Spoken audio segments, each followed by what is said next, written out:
এবার মার্কিন president Donald ট্রাম্পের মুখোশ খুলল মার্কিন গোয়েন্দা সংস্থার গোপন রিপোর্ট। দেশজুড়ে যখন ট্রাম্প প্রশাসন ইরানের সামরিক শক্তি ধ্বংস হওয়ার বিজয়গাথা গল্প শোনাচ্ছে, ঠিক তখনই মার্কিন গোয়েন্দা সংস্থার গোপন রিপোর্টে উঠে এসেছে সম্পূর্ণ উল্টো চিত্র। চলুন জানার চেষ্টা করি কি আছে সেই প্রতিবেদনে।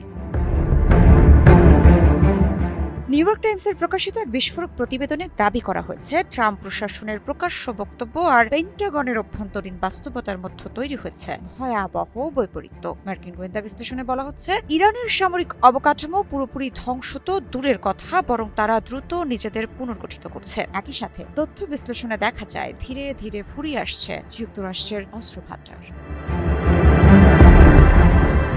বিশেষ করে হরমুজ প্রণালীর আশেপাশে ইরানের ভূগর্ভস্থ ক্ষেপণাস্ত্র ঘাঁটি ও উৎক্ষেপণ কেন্দ্রগুলো আবার সচল হয়ে ওঠায় নতুন করে উদ্বেগ বাড়ছে ওয়াশিংটনে। কারণ এই পথ দিয়েই বিশ্বের বড় অংশের তেল সরবরাহ হয়। ফলে মার্কিন যুদ্ধজাহাজ থেকে শুরু করে আন্তর্জাতিক তেলের ট্যাঙ্কার সবকিছুই এখন সম্ভাব্য ঝুঁকির মুখে।